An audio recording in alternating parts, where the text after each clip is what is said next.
ಈ ಮಧ್ಯದಲ್ಲಿ ಪ್ರತಿ ವರ್ಷ ಗಣರಾಜ್ಯೋತ್ಸವಕ್ಕೆ ಈ ಸಲ ಪದ್ಮ ಪ್ರಶಸ್ತಿಗಳು ಯಾರ್ಯಾರಿಗೆ ಅನ್ನೋದೊಂದು ಕುತೂಹಲ ಇರುತ್ತೆ. ಪದ್ಮವಿಭೂಷಣ ಯಾರಿಗೆ, ಪದ್ಮಭೂಷಣ ಯಾರಿಗೆ, ಪದ್ಮಶ್ರೀ ಯಾರಿಗೆ, ಎಷ್ಟೆಷ್ಟು ಜನರಿಗೆ, ಎಲ್ಲೆಲ್ಲಿ ಅವರಿಗೆ ಅಂತ. ಅದು ಕೂಡ ಅಂದರೆ ಏನು ಬೇಕಾದರೂ ವಿವಾದ ಆಗ್ಬೋದು, ಇದು ವಿವಾದವೇ. 131 ಸಾಧಕರಿಗೆ ಪದ್ಮ ಪ್ರಶಸ್ತಿಗಳನ್ನು ಕೇಂದ್ರ ಸರ್ಕಾರ ಘೋಷಿಸಿದೆ. 131. ಇದರಲ್ಲಿ ಕೇರಳಕ್ಕೆ ಯಾಕೆ ಇಷ್ಟು ಜಾಸ್ತಿ ಕೊಟ್ಟಿದ್ದೀರಿ, ಪಶ್ಚಿಮ ಬಂಗಾಳಕ್ಕೆ ಯಾಕೆ ಇಷ್ಟು ಜಾಸ್ತಿ ಕೊಟ್ಟಿದ್ದೀರಿ ಅಂತ ಚರ್ಚೆಗಳು. ಯಾಕಂದರೆ ಈ ರಾಜ್ಯಗಳಲ್ಲಿ ಎಲೆಕ್ಷನ್ ಇದೆ ಅಂತ. ತಮಿಳುನಾಡು 131 ಪೈಕಿ ತಮಿಳುನಾಡಿನಲ್ಲಿ 13 ಜನರಿಗೆ, ಪಶ್ಚಿಮ ಬಂಗಾಳದಲ್ಲಿ 11, ಕೇರಳದಲ್ಲಿ 8 ಜನರಿಗೆ, ಅಸ್ಸಾಂನಲ್ಲಿ 5 ಜನರಿಗೆ, 1 ಪುದುಚೇರಿಯಲ್ಲಿ 38 ಈ ರಾಜ್ಯಗಳಿಗೆ ಎಲೆಕ್ಷನ್ ಆಗೋದಿದೆ. 131 ಪೈಕಿ 38 ಬಹಳ ದೊಡ್ಡ ಸಂಖ್ಯೆಯಾಯಿತು. ಚುನಾವಣೆಗಳನ್ನು ಗಮನದಲ್ಲಿಟ್ಕೊಂಡು ಈ ಅನೌನ್ಸ್ಮೆಂಟನ್ನು ಕೇಂದ್ರ ಸರ್ಕಾರ ಮಾಡಿದೆ ಅಂತ ಒಂದು ಚರ್ಚೆ ಆಗ್ತಾ ಇದೆ. ಇಂಟ್ರೆಸ್ಟಿಂಗ್ ಆಗಿ ಕೇರಳದ ಮಾಜಿ ಮುಖ್ಯಮಂತ್ರಿ ಅಚ್ಯುತಾನಂದರಿಗೆ ಪದ್ಮಭೂಷಣ ಅನೌನ್ಸ್ ಆಗಿದೆ. ದಿವಂಗತ ಅಚ್ಯುತಾನಂದರಿಗೆ RSS BJPಯ ಕಟು ವಿಮರ್ಶಕ, ಕಮ್ಯುನಿಸ್ಟ್ ಪಕ್ಷದ ನಾಯಕ,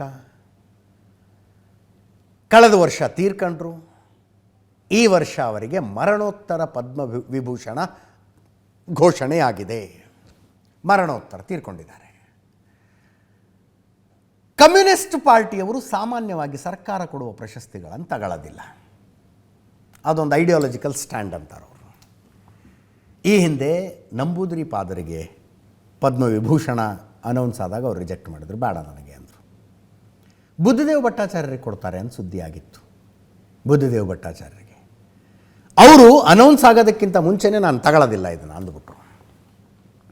ಈಗ ಅಚ್ಯುತಾನಂದನ್ರಿಗೆ ಅನೌನ್ಸ್ ಆಗಿರುವಾಗ ಪಕ್ಷ ಸ್ಟ್ಯಾಂಡ್ ಚೇಂಜ್ ಮಾಡ್ಕೊಂಡಿದೆ. ನಾವು ತಗೋತೀವಿ ಅಂದಿದ್ದಾರೆ, ಇದನ್ನು ತಗೋತೀವಿ ನಾವು ಅಂತ. ಅಚ್ಯುತಾನಂದನ್ರ ಕುಟುಂಬಸ್ಥರು ಹೇಳಿದ್ದಾರೆ, ನಾವು ಈ ಗೌರವವನ್ನು ಸ್ವೀಕರಿಸ್ತೀವಿ ಅಂತ. ಪರವಿರೋಧ ಚರ್ಚೆ ತುಂಬ ಆಗ್ತಾ ಇದೆ. ಸರ್ಕಾರ ಕೊಡುವ ಪ್ರಶಸ್ತಿಗಳನ್ನು ಕಮ್ಯುನಿಸ್ಟ್ ಪಕ್ಷದ ಕಟ್ಟಾಳುಗಳು ಸ್ವೀಕರಿಸಬಾರದು, ಬದಲಾವಣೆಯಾಗಿ ಕೆಲಸ ಮಾಡ್ಕೊಂಡಿರಬೇಕೇ ಹೊರತು ಪ್ರಶಸ್ತಿ ತಗೋಬಾರದು ಅಂತ ನಿಲುವಿದೆ. ಅಲ್ಲೊಂದು ಅನ್ರಿಟನ್ ರೂಲ್ ಇದೆ. ಅದನ್ನು ಈ ಸಲ ಮುರಿಯಲಾಗತ್ತಾ ಅಂತ ಒಂದು ಪ್ರಶ್ನೆ ಇತ್ತು. ಮುರಿಯೋದಿಲ್ಲ. ಅಚ್ಯುತಾನಂದನ್ ಕುಟುಂಬದವರು ಬಂದು ಈ ಗೌರವವನ್ನು ಸ್ವೀಕರಿಸ್ತಾರೆ.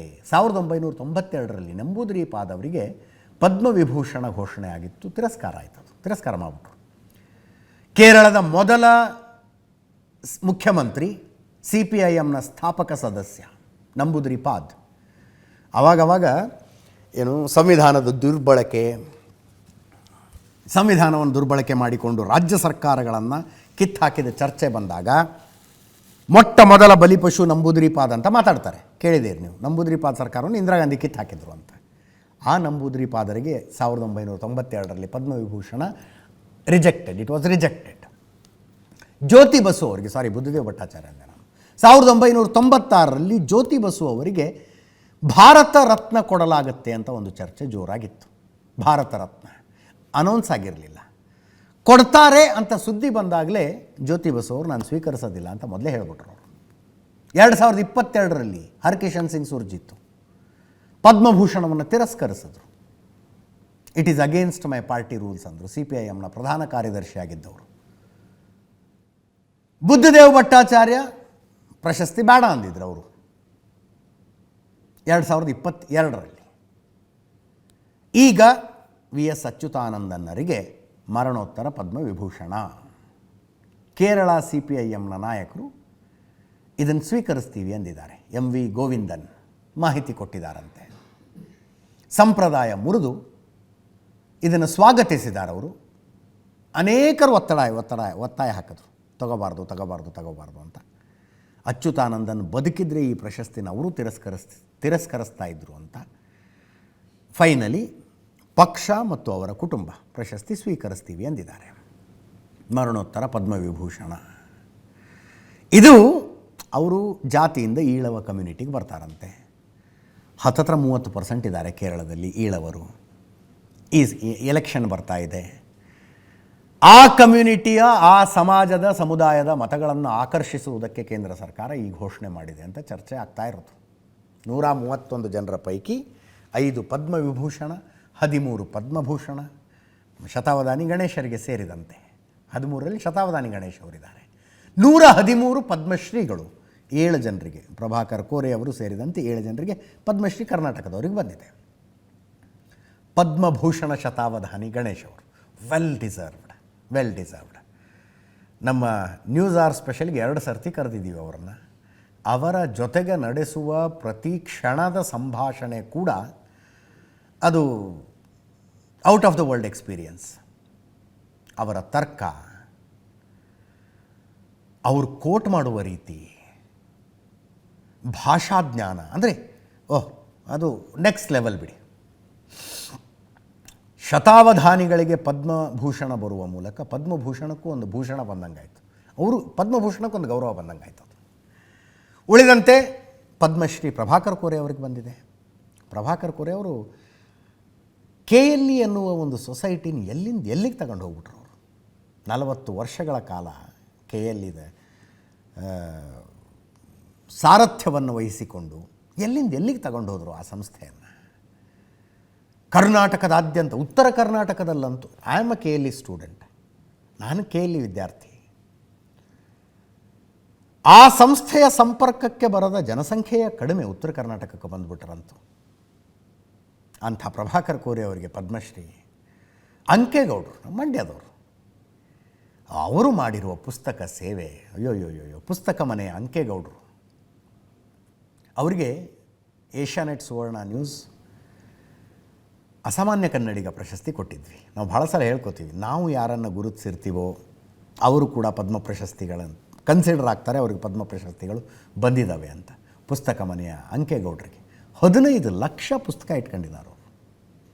15 ಲಕ್ಷ ಪುಸ್ತಕ. ನಾವು ಅಸಾಮಾನ್ಯ ಕನ್ನಡಿಗ ಪ್ರಶಸ್ತಿಗೆ ಅವರನ್ನು ಗುರುತಿಸಿದ್ದೆವು ಅಂತ ನಮಗೂ ಹೆಮ್ಮೆ ಆಗ್ತಾ ಇದೆ. ಇನ್ನು ಸುಶೀಲಮ್ಮ ಅವರು ಬೆಂಗಳೂರಿನವರು, ಬಡವರು, ಅನಾಥರು, ಅದರಲ್ಲೂ ನೆಲೆ ಇಲ್ಲದ ಹೆಣ್ಣು ಮಕ್ಕಳ ಸೇವೆ ಸುಶೀಲಮ್ಮ ಮಾಡಿದ ರೀತಿ, ಸುಮಂಗಲಿ ಸೇವಾಶ್ರಮದ ಮೂಲಕ 1975ರಲ್ಲಿ ಸುಮಂಗಲಿ ಸೇವಾಶ್ರಮ ಅಂತ ಶುರು ಮಾಡ್ತಾರೆ. ಅದರ ಮೂಲಕ ಇವರು ಮಾಡಿದ ಸೇವೆ, ರಾಜ್ಯೋತ್ಸವ ಪ್ರಶಸ್ತಿ ಸೇರಿ ಹಲವು ಪ್ರಶಸ್ತಿಗಳು ಬಂದಿದ್ದು ಅವರಿಗೆ. ಈಗ ಪದ್ಮಶ್ರೀ ಸುಶೀಲಮ್ಮ ಅವರು. ಇನ್ನು ಡಾಕ್ಟರ್ ಸುರೇಶ್, ಅದೊಂದು ರೇರ್ ಡಿಸೀಸ್ ಇದೆ, ಹಿಮೋಫೀಲಿಯಾ. ರಕ್ತ ಹೆಪ್ಪುಗಟ್ಟೋದಿಲ್ಲ, ಗಾಯ ಆದರೆ ರಕ್ತ ಹೋಗ್ತಾನೇ ಇರುತ್ತೆ. ಆ ರೇರ್ ಡಿಸೀಸ್ಗೆ, ಅದರ ಟ್ರೀಟ್ಮೆಂಟಿಗೆ, ಆ ಕಾಯಿಲೆಯ ಬಗ್ಗೆ ಜನರನ್ನು ಸೆನ್ಸಿಟೈಸ್ ಮಾಡೋದಕ್ಕೆ ಇವರು ಮಾಡಿರುವಂಥ ಕೆಲಸ, ಅದನ್ನು ಗುರುತಿಸಿ ಸುರೇಶ್ ಅವರಿಗೆ ಪದ್ಮಶ್ರೀಯನ್ನು ಕೊಡಲಾಗಿದೆ. ಹಿಮೋಫೀಲಿಯಾ ಇದು ಆನುವಂಶಿಕವಾಗಿ ಬರುವಂಥ ಕಾಯಿಲೆ. ಇನ್ನು ದಿವಂಗತ ಜಗನ್ನಾಥರಿಗೆ, ನಮ್ಮ ಈ ಪ್ರೆಸ್ಟೀಜ್ ಕಂಪನಿ ಇದೆಯಲ್ಲ, ಪ್ರೆಸ್ಟೀಜ್ ಕುಕ್ಕರ್ ಭಾಳ ಪಾಪ್ಯುಲರ್, ಅಜ್ಜ ಸ್ಥಾಪಿಸಿದ್ದು ಪ್ರೆಸ್ಟೀಜ್ ಕಂಪನಿ, ಅದನ್ನು ಇವರು ದೊಡ್ಡ ಎತ್ತರಕ್ಕೆ ತಗೊಂಡೋದ್ರು. ಜಗನ್ನಾಥನ್ ವ್ಯಾಪಾರ ಮತ್ತು ಕೈಗಾರಿಕೆ ಕ್ಷೇತ್ರದಲ್ಲಿ ಜಗನ್ನಾಥನ್ ಅವರಿಗೆ ಕರ್ನಾಟಕದ ಲೆಕ್ಕದಲ್ಲಿ ಅನೌನ್ಸ್ ಆಗಿದೆ. ಇನ್ನು ಶುಭಾ ವೆಂಕಟೇಶ್ ವಿಜ್ಞಾನ ಕ್ಷೇತ್ರ, ಬೆಂಗಳೂರು ವಿಜ್ಞಾನ ಮತ್ತು ಇಂಜಿನಿಯರಿಂಗ್ ವಿಭಾಗದಲ್ಲಿ ಶುಭಾ ವೆಂಕಟೇಶ್ ಅವರಿಗೆ ನ್ಯಾಷನಲ್ ಏರೋಸ್ಪೇಸ್ ಲ್ಯಾಬೊರೇಟರಿಯಲ್ಲಿ ಕೆಲಸ ಮಾಡ್ತಾರೆ. ವಿಮಾನಯಾನವನ್ನು ಸುರಕ್ಷಿತಗೊಳಿಸುವ ಬಗ್ಗೆ ನಿರಂತರವಾದ ಸಂಶೋಧನೆ ಮತ್ತು ಕೊಡುಗೆಯನ್ನು ಪರಿಗಣಿಸಿ ಅವ್ರಿಗೂ ಕೂಡ ಪದ್ಮಶ್ರೀ ಘೋಷಣೆಯಾಗಿದೆ. ಇದರೊಂದಿಗೆ ಇವತ್ತಿನ ನ್ಯೂಸ್ ಅವರು ಮುಗಿಸ್ತಾ ಇದ್ದೀನಿ. ನೇರ ದಿಟ್ಟ ನಿರಂತರ ಸುದ್ದಿಗಾಗಿ ನೋಡ್ತಾ ಇರಿ ಏಷ್ಯಾನೆಟ್ ಸುವರ್ಣ ನ್ಯೂಸ್.